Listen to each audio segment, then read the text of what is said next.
জোয়ারেরা তরুণেরা বারা সোনার মানিকেরা আল্লাহ নবী সাহাবাদের জীবনীটা কষ্টের জীবনটা এই জন্য বলছি, কারণ আপনি আজকের দুনিয়ার মায়ায় পড়ে দুনিয়ার মুখে পড়ে আপনি ইবাদত থেকে গাফিল হয়ে যাচ্ছেন। আপনার দুনিয়ার সমস্ত কাজগুলো আপনার কাছে সহজ হয়ে যাচ্ছে, কিন্তু আপনার ইবাদত বান্দিকে মনোযোগী নেই। আল্লাহ নবী সাহাবারা কতটা কষ্ট করেছেন, কতটা মেহনত করেছেন। আল্লাহ নবী সাহাবা হযরতে সুমাইয়া রাদিয়াল্লাহু তাআলা আনহা,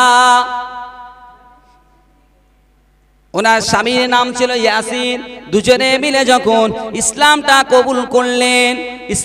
কবুল করলেন তাওহীদের বাণীটা যখন স্বীকার করে নিলেন, নবীর রিসালাতটা স্বীকার করে নিলেন, কাফের মুশরিকদের অত্যাচারের মাত্রাটা বেড়ে গেল।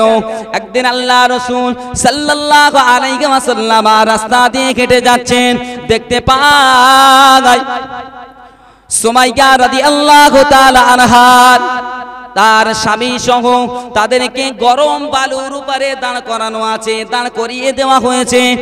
আর লোহার গরম বর্মা, তাপমাত্রা এত বৃদ্ধি, লোহার গরম বর্মা মাথায় লাগিয়ে উত্তপ্ত মরুর বালির উপরে তাদেরকে দাঁড় করিয়ে রেখেছে। ইসলামের প্রথম শহীদ কে জানেন? বলতে পারবেন কেউ?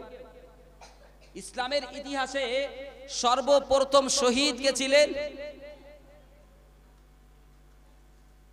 আল্লাহর নবীর একজন সাহাবী, যার নাম সুমাইয়া রাদিয়াল্লাহু তাআলা আনহা, একজন মহিলা সর্বপ্রথম শহীদ হয়েছিলেন। ওনারও বাড়ি ছিল হাবশায়, ওনার হাবশায় বাড়ি ছিল, কিন্তু ওনার নিজের স্বামীর একটা ভাই কর্মের কারণে মক্কায় চলে আসে। মক্কায় আসার পরে আর হাবশাতে ফিরে যায়নি। তো ফিরে না যাওয়ার কারণে ওনারা দুজনে মিলে, ওনার স্বামীর নাম ছিল ইয়াসির রাদিয়াল্লাহু তাআলা, স্বামী স্ত্রী দুইজন মিলে মক্কাতে গিয়ে ভাইয়ের খোঁজ করতে শুরু করলেন, কিন্তু পেলেন না। ইতিপূর্বে কানে আসলো যে মুহাম্মদুর রাসূলুল্লাহ নামক একজন নবী এসেছেন, তিনি আল্লাহ পাকের তাওহীদের কথা বলছেন। যে সমস্ত দেব দেবীর পূজা অর্চনা করা হয় এগুলো মিথ্যা, এগুলো করলে জাহান্নামে যেতে হবে।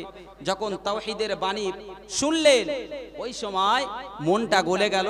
দুজনে মিলে গিয়ে আল্লাহ রাসূলের নুরানি হাত মোবারকে হাত রেখে কালেমাটা পড়ে নিলেন, বলেন সুবহানাল্লাহ। কিন্তু দেশান্তর হয়ে এসেছেন, এসে কলেমা পড়েছেন রাসূলের হাতে। কাফেরেরা কি ছেড়ে দেবে? স্থানীয় মানুষ কি ছেড়ে দেবে? ছেড়ে দেবে না। অত্যাচার শুরু করলো, অত্যাচার, বিভিন্ন রকমের বিভিন্ন ধরনের অত্যাচার তাদের প্রতি করা হচ্ছে। নওজোয়ানেরা তরুণেরা বারা সোনার মানিকেরা আল্লাহ নবী সাহাবাদের জীবনীটা কষ্টের জীবনটা এই জন্য বলছি, কারণ আপনি আজকের দুনিয়ার মায়ায় পড়ে দুনিয়ার মুখে পড়ে আপনি ইবাদত থেকে গাফিল হয়ে যাচ্ছেন।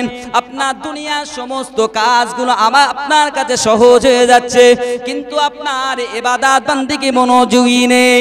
আল্লাহ নবী সাহাবারা কতটা কষ্ট করেছেন, কতটা মেহনত করেছেন। আল্লাহ নবী সাহাবা হযরতে সুমাইয়া রাদিয়াল্লাহু তাআলা আনহা, ওনার স্বামীর নাম ছিল ইয়াসির। দুজনে মিলে যখন ইসলামটা কবুল করলেন তাওহীদের বাণীটা যখন স্বীকার করে নিলেন, নবীর রিসালাতটা স্বীকার করে নিলেন, কাফের মুশরিকদের অত্যাচারের মাত্রাটা বেড়ে গেল। একদিন আল্লাহ রাসূল সাল্লাল্লাহু আলাইহি ওয়াসাল্লাম রাস্তা দিয়ে হেঁটে যাচ্ছেন, দেখতে পায় সুমাইয়া রাদিয়াল্লাহু তাআলা আনহা তার স্বামী সহ তাদেরকে গরম বালুর উপরে দাঁড় করানো আছে, দাঁড় করিয়ে দেওয়া হয়েছে। আর লোহার গরম বর্মা, তাপমাত্রা এত বৃদ্ধি, লোহার গরম বর্মা মাথায় লাগিয়ে উত্তপ্ত মরুর বালির উপরে তাদেরকে দাঁড় করিয়ে রেখেছে। উত্তপ্ত মরুর উপরে দাঁড় করানো আছে, আবার লোহার বর্মা সেটাকে গরম করে মাথায় পরিয়ে দেওয়া হয়েছে। অপরাধ কি? অপরাধটা কি ছিল? নবীর হাতে কলেমা পড়েছে। অপরাধ কি? আল্লাহকে মেনে নিয়েছে, আল্লাহকে এক বলে স্বীকৃতি দিয়েছেন, এটাই ছিল অপরাধ। ওনার একটা ছেলে ছিল হযরত সুমাইয়া রাদিয়াল্লাহু তাআলা আনহা, নাম ছিল হযরত আম্মার রাদিয়াল্লাহু তাআলা আনহা। উনিও ইসলাম কবুল করেছিলেন। রাসূলুল্লাহ সাল্লাল্লাহু আলাইহি ওয়াসাল্লামের প্রথম জিন্দেগানিতে এই 7 জন ব্যক্তির মধ্যে এনারা ছিলেন। হযরতে বেলাল, হযরতে সুমাইয়া রাদিয়াল্লাহু তাআলা আনহা, যিনি ইসলামের সর্বপ্রথম মহিলা হিসাবে শহীদ হয়েছিলেন, ওনার স্বামী ইয়াসির রাদিয়াল্লাহু তাআলা আনহু, আম্মার রাদিয়াল্লাহু তাআলা আনহু, এই 7 জনের মধ্যে ছিলেন। নওজোয়ানের আব্বারা, সোনার মালিকেরা, এত অত্যাচার করা হচ্ছে, জুলুম করা হচ্ছে। সুমাইয়া রাদিয়াল্লাহু তাআলা আনহার পরিবার সহ তাদেরকে এত অত্যাচার করা হচ্ছে, সহ্য করতে না পেরে একটা পর্যায়ে এসে ইয়াসির রাদিয়াল্লাহু তাআলা আনহু ও তার ছেলে আম্মার রাদিয়াল্লাহু তাআলা আনহু একটা পর্যায়ে কাফেরদের দাবিটা মেনে নিয়েছে। কাফেরদের দাবিটা একটা পর্যায়ে, ওদের দাবি ছিল তোমরা লাত উজ্জার ইবাদত করতে হবে, লাত উজ্জার উপাসনা করতে হবে। তো এত কষ্ট তাদেরকে দেওয়া হচ্ছে যে তারা এটা মনে মনে স্বীকার করে নিয়েছে, লাত উজ্জার নামটা স্মরণ করে নিয়েছে, কিন্তু অন্তরে ইমানটা অন্তরে গোপন ডেকেছেন। কিন্তু তারপরেও সন্দেহ হচ্ছে, উপায় কি হবে? আমরা তো রসুলের কাছে হাত দিয়ে কলেমা পড়েছি, আমরা তাওহীদ মেনে নিয়েছি, আল্লাহকে মেনে নিয়েছি, আবার এখানে এই মুসিবতে পড়ে আমরা এই অত্যাচারের মধ্যে এই কষ্ট সহ্য করতে না পেরে আবার আমরা কাফের মুশরিকদের দলভুক্ত হয়ে গেলাম। নওজোয়ান সোনার মানিকেরা, আল্লাহ নবী সাহাবা হযরত ইয়াসির রাদিয়াল্লাহু তাআলা আনহু ও হযরত আম্মার রাদিয়াল্লাহু তাআলা আনহু দুইজনা চলে গেলেন। দুইজনা আল্লাহ রাসূলের নিকটে গিয়ে আল্লাহ রাসূলকে জিজ্ঞাসা করেন, আসসালাতু ওয়াসসালামু আলাইকা ইয়া রাসূলুল্লাহ, আসসালাতু ওয়াসসালামু আলাইকা ইয়া হাবিবাল্লাহ। হুজুর, বড় ভুল করে ফেলেছি, বড় বেয়াদবি করে ফেলেছি। ইয়া রাসূলুল্লাহ, ইয়া হাবিবাল্লাহ, আপনি যখন রাস্তা দিয়ে গুটি গুটি পায়ে যাচ্ছিলেন, আপনি তখন আমাদেরকে সুসংবাদ শুনিয়েছেন। এই সুমাইয়া পরিবারেরা, এই সুমাইয়া পরিবারেরা, তোমরা জেনে রেখে দাও, শুনে রেখে দাও, তোমরা ধৈর্য ধারণ করো, ধৈর্যকারীদের অন্তর্ভুক্ত হয়ে যাও, কেননা পরকালে আল্লাহ পাক রব্বুল আলামিন তোমাদের জন্য জান্নাত প্রস্তুতি রেখেছে। ইয়া রাসূলুল্লাহ, ইয়া হাবিবাল্লাহ, এমন একটা সুসংবাদ পাওয়ার পরে, এমন একটা সংবাদ শোনার পরে ইয়া রাসূলুল্লাহ আমরা কষ্ট সহ্য করতে পারলাম না। আমরা সহ্য করতে না পেরে মৌখিকভাবে তাদের ধর্মটা আমরা মুখ দিয়ে বলে ফেলেছিলাম। আল্লাহ রাসূল সাল্লাল্লাহু আলাইহি ওয়াসাল্লামের কাছে গিয়ে বলছেন, ইয়া রাসূলুল্লাহ, এখন উপায় কি? উপায়টা কি হবে?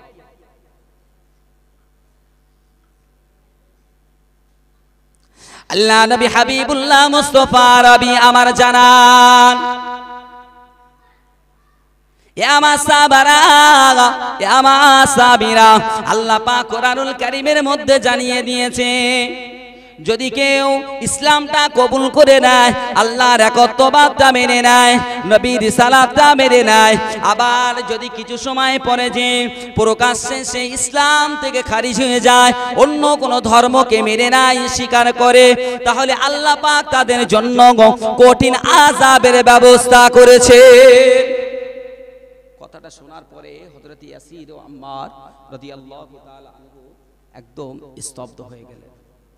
যে রাসূলুল্লাহ কিছু সময় আগে আমাদেরকে জান্নাতের সুসংবাদ দিলেন, আবার এখন রাসূলুল্লাহ বলছেন আমাদের এই ভুলের কারণে আল্লাহ পাকের কঠিন সাজা আমাদেরকে পাকড়াও করবেন। এখন অবস্থা আমাদের কি হবে? শেষ করব নাকি?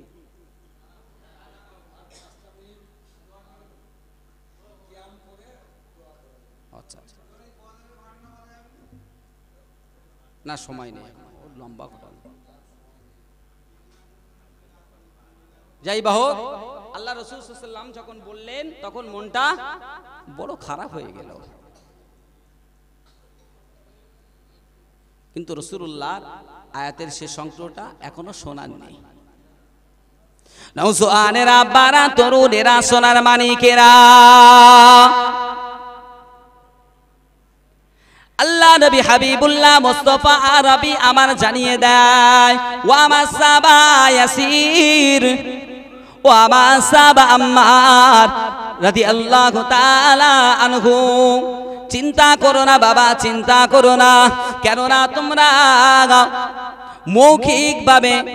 মৌখিকভাবে তোমরা ইসলামটা ত্যাগ করেছিলে, অন্তরে তোমাদের ঈমানটা গোপন ছিল।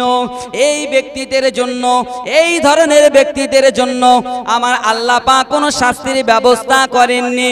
আমার আল্লাহ পাক এই সমস্ত ব্যক্তিদের জন্য ক্ষমা দৃষ্টিতে দেখেছেন। আমার আল্লাহ পাক ওই সমস্ত ব্যক্তির জন্য শাস্তি রেখেছেন যারা আমার সামনে এসে ইসলামটা মেনে নিল, আবার কাফেরদের কাছে গিয়ে প্রকাশ্যে আমার বিরোধিতা করলো, ওদের জন্য আল্লাহ ভয়াবহ শাস্তির ব্যবস্থা করে রেখেছে। এই ইয়াসির, হে আম্মার রাদিয়াল্লাহু তাআলা আনহু, তোমাদের চিন্তা কারণ নেই, আল্লাহ পাক তোমাদেরকে ক্ষমা করে দিয়েছে। আর একটু জোরে হয় না? ইয়াসির রাদিয়াল্লাহু তাআলা আনহু, আম্মার রাদিয়াল্লাহু তাআলা আনহু, আম্মার হলেন হযরতে সুমাইয়া ও ইয়াসির রাদিয়াল্লাহু তাআলা আনহুদের সন্তান, ছেলে ছিল। হযরতে সুমাইয়া রাদিয়াল্লাহু তাআলা আনহার কিভাবে হত্যা করা হয়েছিল জানেন? একদম সংক্ষেপে, কাফের মুশরিকরা তাদের অন্তরটা, দিল, কলিজাটা কতটা জঘন্য ছিল, কতটা মারাত্মক ছিল, নিষ্ঠুর, পাষাণ ছিল। বৃদ্ধা বয়সে উপনীত হয়ে গেছেন, বৃদ্ধা নারী হযরতে সুমাইয়া রাদিয়াল্লাহু তাআলা আনহা। ও নবীর উম্মাত উম্মাতানিরা, ও আল্লাহ পাকের বান্দা বান্দিরা, আল্লাহ নবী সাহাবা হযরতে সুমাইয়া রাদিয়াল্লাহু তাআলা আনহা বৃদ্ধা বয়সে উপনীত হয়ে গেছেন। একদল কাফেরেরা তারা সুমাইয়া রাদিয়াল্লাহু তাআলা আনহার নিকটে গেলেন।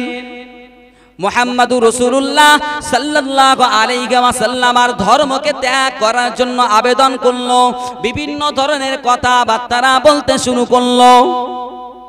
ওই সময় আল্লাহ নবী সাহাবা হযরতে সুমাইয়া রাদিয়াল্লাহু তাআলা আনহা বলতে লাগে, ঘৃণার সাথে তাদেরকে জবাব দিতে থাকে, উত্তর দিতে থাকে, তোমরা আমার নিকট থেকে চলে যাও, আমার কাছ থেকে তোমরা দূর হয়ে যাও। আমি আমার জীবন থাকতে, আমার মধ্যে আমার জান থাকতে, আমি কোনোদিনও লাত উজ্জাকে মেনে নেব না। কেননা আমার হাত হাবিবুল্লাহ মুস্তাফা আরবির হাতে হাত দিয়েছে। আমি আল্লাহর একত্ববাদটা মেনে নিয়েছি যে আল্লাহ হলেন আমার স্রষ্টা, আমার রব, আর মুহাম্মাদুর রাসূলুল্লাহ সাল্লাল্লাহু আলাইহি ওয়াসাল্লাম হলেন আখিরি জামানার পয়গম্বর।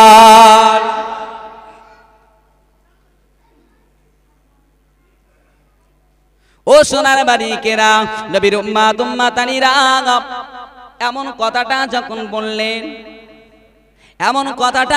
বললেন আবু জাহেল সহ্য করতে পারল না। আবু জাহেল ধৈর্য রাখতে পারল না, আবু জাহেল রাগান্বিত হয়ে গেল, রেগে গেল, সুমাইয়া রাদিয়াল্লাহু তাআলা আনহার উপরে রেগে গেল। ঘর থেকে দৌড়ে এসে হযরতে সুমাইয়া রাদিয়াল্লাহু তাআলা আনহার গুপ্ত অঙ্গে বর্ষা নিক্ষেপ করে হত্যা করেছিল। একটু জোরে হবে না নাউজুবিল্লাহ। আবু জাহেলকে আমরা সব জানি তো নাকি? আবু জাহেলের নামটা তো জানি। এই আবু জাহেল হযরতে সুমাইয়া রাদিয়াল্লাহু তাআলা আনহা একজন বীরিদ্দা নারী, যে ইসলামটা মানার কারণে, রাসূলকে মানার কারণে গুপ্ত অঙ্গে বর্ষা নিক্ষেপ করে তাকে শহীদ করেছিলেন। ইসলামের প্রথম শহীদ যিনি ছিলেন তার নাম ছিল হযরতে সুমাইয়া রাদিয়াল্লাহু তাআলা আনহা। অতএব সাহাবা ইকরামদের জীবন জিন্দেগি অনেক কষ্টের। স্বল্প সময় কিছু কথা আলাপ আলোচনা করেছি। আমার বলার উদ্দেশ্য যেটা ছিল, যদি আমরা সঠিক দিকে ফিরে না আসি তাহলে কিন্তু একদিন আমাদের ধরা পড়তে হবে। মা সালাকাকুম ফি সাকার, আমি বলেছিলাম যে সালাত যদি আমি কায়েম করি, নামাজ যদি আমি পড়ি, আমাকে কেউ মারতে আসবে না, গালিগালাজ করবে না। কিন্তু তৎকালীন সময়ে ঈমান আনার জন্য যে অত্যাচার করা হয়েছে, আমাদের প্রতি তেমন কোনো প্রভাব আছে কি? আমাদের নেই।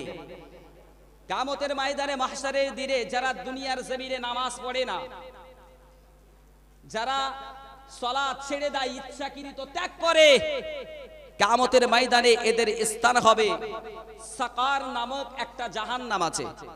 জাহান্নামের সংখ্যা কটা? কেউ জানেন না? একটু বলেন না। 7টা জাহান্নাম। মাশাআল্লাহ, জানেন তো? 7টা জাহান্নামের মধ্যে একটা জাহান্নামের নাম হলো কি? সাকার। এই বেনামাজীদেরকে আল্লাহ পাক ওই সাকার নামক জাহান্নামে প্রবেশ করাবে।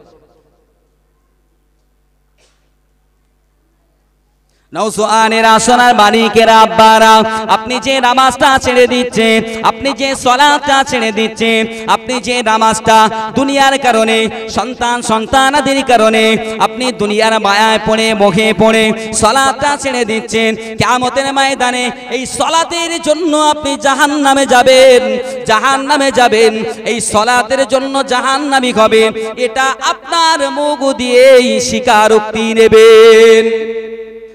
কিয়ামতের ময়দানে এই সাকার নামক জাহান্নামে যারা যাবে, তারা নিজেরাই তাদের কি কারণে সাকারে এসেছে তারা নিজে মুখে বলবে। আল্লাহ পাক কোরআনুল কারীমের মধ্যে ঘোষণা দিয়েছেন, যখন জান্নাতীরা সাকার নামক দোজখবাসীদেরকে জিজ্ঞাসা করবে, এই জাহান্নামবাসীরা, দোজখবাসীরা, সাকারবাসীরা, তোমাদের সাকার নামক জায়গার আসার কারণটা কি? কি কারণে আল্লাহ পাক তোমাদেরকে সাকার নামক দোজখে দিয়েছে?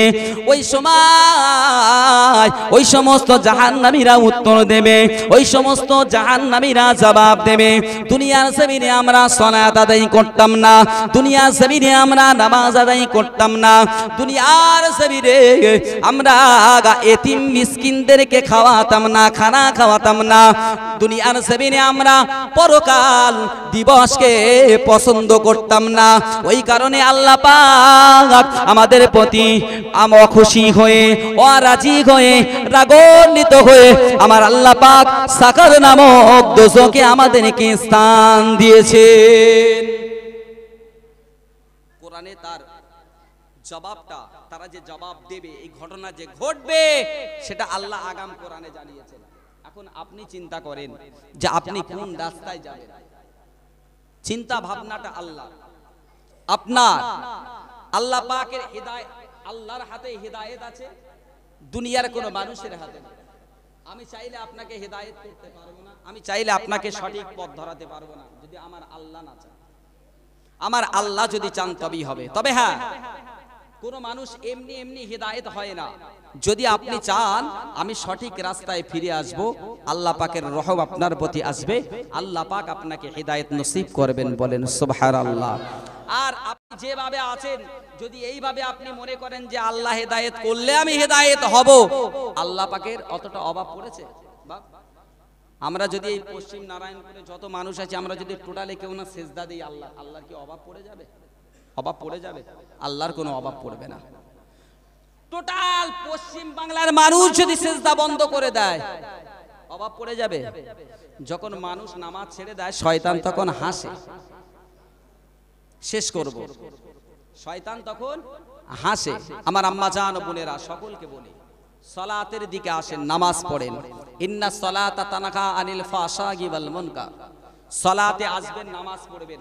আপনি ভালো হতে পাচ্ছেন না, আপনার মধ্যে খারাপই কিছু আছে, আপনি সুদ খান, ঘুষ খান, আপনি গাঁজা খান, মদ খান, তাড়ি খান, কোনো নেশাদ্রব্য করেন, আপনি নামাজে আসেন, দেখবেন আল্লাহ আপনাকে হেদায়েত দেয়। আপনি আসেন, নামাজে না আসলে আপনি কিন্তু হেদায়েত হওয়া আপনার দ্বারা কিন্তু অসম্ভব। কারণ আল্লাহ বলছেন নামাজ সমস্ত প্রকার অশ্লীল কর্ম থেকে মানুষকে দূরে রাখে। তা আপনি যদি না আসেন, তাহলে আপনি হেদায়েতটা পাবেন কি করে? আপনাকে আসতে হবে। যখন মানুষ সিজদা না করে দুনিয়াবি কর্মে কাণ্ডে যখন লিপ্ত থাকে, শয়তান তখন হাসে আর বলে, আল্লাহ কেন তুমি এদেরকে পাঠাতে গেলে? বুঝতে পারেননি? শয়তান হাসে আর বলে, আল্লাহ তুমি কেন এদের পাঠাতে গেলে?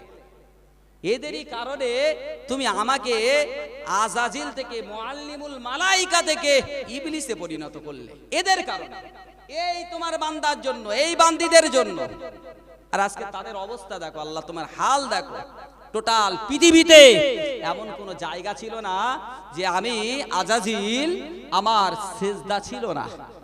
তুমি আমাকে ভুলে গেলে, আমাকে এই ইবলিস শয়তানে পরিণত করলে।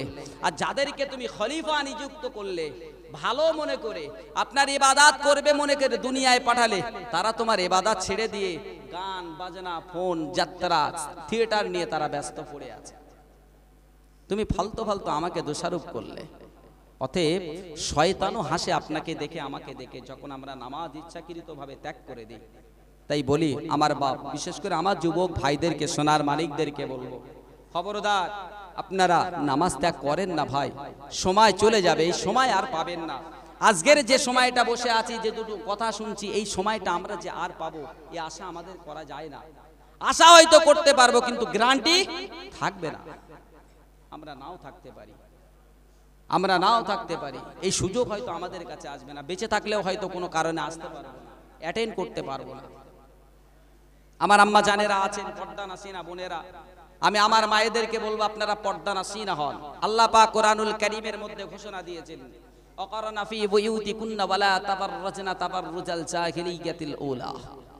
আমার মায়েদের, বোনেদের জন্য আল্লাহ পাক কোরআনে বললেন যে তোমরা জাহিলি যুগের নারীদের মতো তোমাদের রূপ সৌন্দর্যকে তোমরা প্রকাশ করে বেরিও না। কষ্ট পাচ্ছেন নাকি? একটু সময় নিচ্ছি, অসুবিধা হচ্ছে নাকি? আল্লাহ পাক কোরআনুল কারীমে বললেন যে তোমরা জাহিলি যুগে যেমন নারীরা বেপর্দা অবস্থায় তাদের রূপ যৌবনকে খোলামেলা ভাবে তারা ঘুরে বেড়াতো, এমন ভাবে তোমরা ঘুরো না। আল্লাহ নিষেধ করছেন। কারণ আল্লাহ পাক বলছেন, যখন কোন মহিলা, কোন নারী যখন রাস্তা দিয়ে বেপর্দা হালাতে যায়, শয়তান তখন উকি ঝুঁকি দিয়ে দেখে, উকি ঝুঁকি মিলে দেখে, দৃষ্টিপাত করে। আচ্ছা, শয়তানের দৃষ্টি কি ভালো না খারাপ?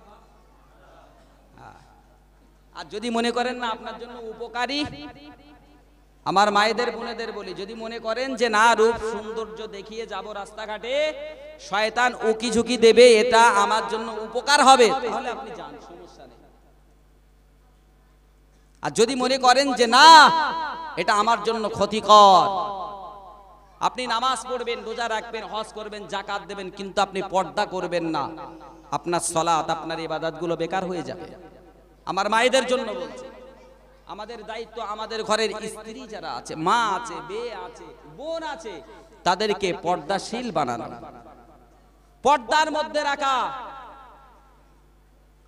আমার আপনার নবী হাবিবুল্লাহ মুস্তাফা রবি আমার জানান, লা ইয়াদখুলুল জান্নাহ, আদ-দাইয়ুসু লা ইয়াদখুলুল জান্নাহ। আল্লাহ নবী হাবিবুল্লাহ জানান দাইয়ুস কোনদিন জান্নাতের যাওয়া তো দূরের কথা, জান্নাতের সুগন্ধিও পাবে না। জান্নাতের সুগন্ধি পাবে না দাইয়ুস।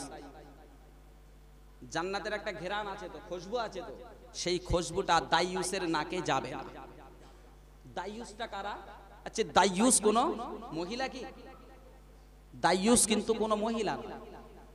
দাইয়ুস হলাম আমরা, মানে ছেলেরা। দাইয়ুস কারা? ছেলেরা, আমরা।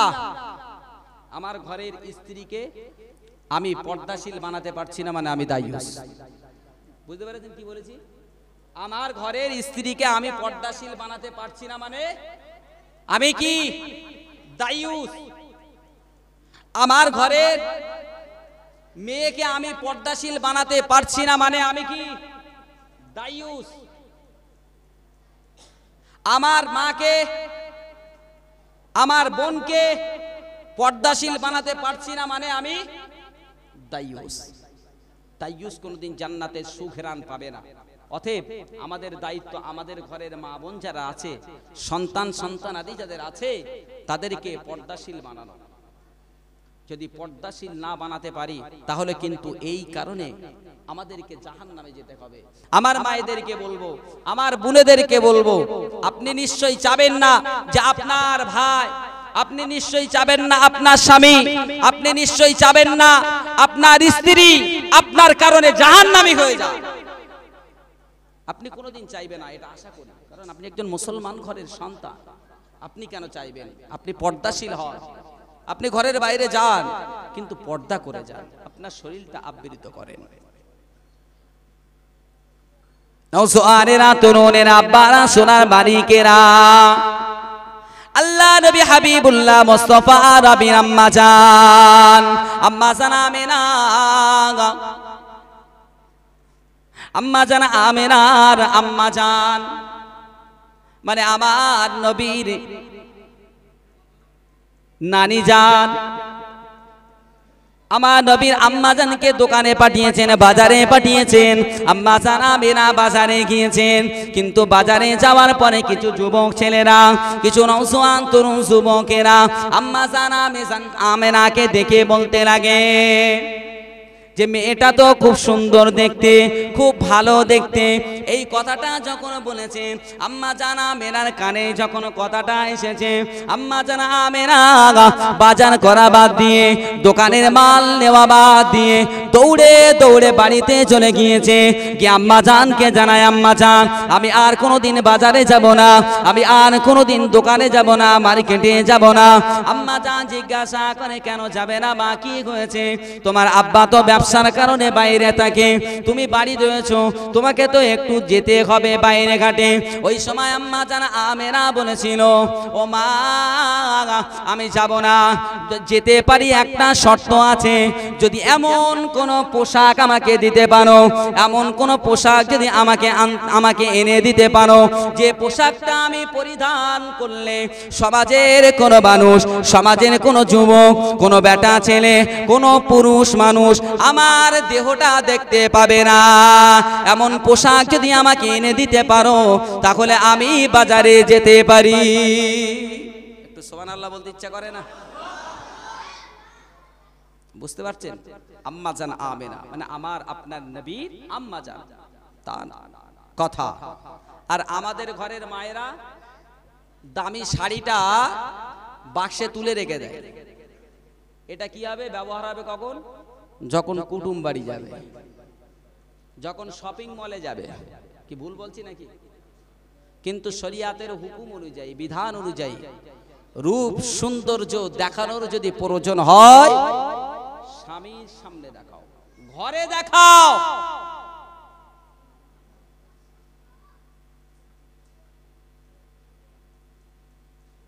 এখন তুমি বুঝতে পারছো না, তুমি মনে করছো দামি শাড়ি, মেকআপ, রূপ সৌন্দর্য বাইরে দেখিয়ে বেড়াবো, সমাজের ছেলেরা, সমাজের পুরুষেরা তারা আমাকে সুনাম করবে, আমাকে বলবে দেখতে ভালো। নায়িকার মতো দেখতে, আপনার শুনতে খুব ভালো লাগবে। কবরে যাবেন তো? কবর তো কারোর জন্য মাপ নেই, কবরে সবাই যাব, সবাইকে যেতে হবে। বাটাম রেডি করে রেখেছে ফারিস্তারা। যদি কবরের ভয় যদি থাকে, একটু পরিবর্তন হতে হবে মা, একটু পরিবর্তন হতে হবে বোন, যদি না হতে পারি জীবন বেকার হয়ে যাবে। আমার আপনার নবী হাবিবুল্লাহ জানান, ইয়া মা সাবারা, ইয়া মা সাবিরা, তোমরা কি বলতে পারো কবরের আযাবটা কত ভয়ঙ্কর, কবরের আযাবটা বড় কঠিন। আচ্ছা, কবরের আযাব কি মানে ছোটখাটো বিষয় নাকি? হালকা তো, কষ্ট টষ্ট তেমন নেই তো। এইরকম একটা খোলা জায়গায় থাকতে কষ্ট হচ্ছে না? এই ফ্যান চলছে, লাইট আছে, তারপরে গরম অনুভব হচ্ছে না? হয় না? বসে আছি কষ্ট হচ্ছে তো?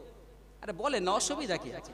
কষ্ট হচ্ছে, কিন্তু কবর নামক জায়গা 3.5 হাত জায়গা, ওই জায়গাটায় আপনাকে আমাকে রেখে চলে আসবে।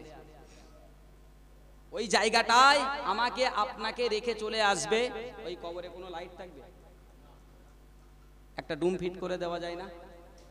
দেওয়া যাবে না? ওই কবরটা তো অন্ধকার। এই খোলা জায়গায় থাকতে কষ্ট হচ্ছে, আর একটা আবদ্ধ ঘর, জায়গাও সংকীর্ণ, যেখানে কোনো লাইট নেই, সেখানে আপনাকে রেখে আসবে।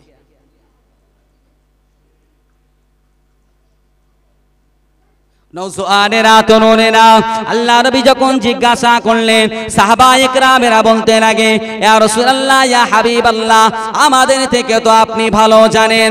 আল্লাহ নবী আমার বলতে লাগে, এ বাবা সাহাবারা, এ বাবা সাহাবীরা, বাবা জেনে রেখে দাও, কবরের আযাবটা এত শক্ত, কবরের আযাবটা এত কঠিন, কবরের আযাবটা এত ভয়ঙ্কর। যদি দুনিয়ার কোনো মানুষ একবার কবরের আযাবটা শুনতে পেত, একবার যদি কবরের আযাবটা বুঝতে পারত, একবার যদি কবরের আযাবটা স্বচক্ষে দেখত, স্বকানে শুনতো, তাহলে পৃথিবীর মানুষগুলো তারা কবর দেবার প্রথাটা বন্ধ করে দিত। কতটা ভয়ঙ্কর বোঝেন? আল্লাহর রাসূল বলছেন যে কবর দেবার প্রথাটা বন্ধ করে দিত। কবরে যেতে মানুষ ভয় করত, এত ভয় করত। কবরে যখন আপনাকে রেখে দেওয়া হবে, মুনকার নাকির আসবে, দুইজন ফারিস্তা আপনাকে সওয়াল জবাব করবে, এটা তো আমরা জানি। আপনি চিন্তা করেন ওই সওয়ালের জবাবটা আপনি কিভাবে দেবেন?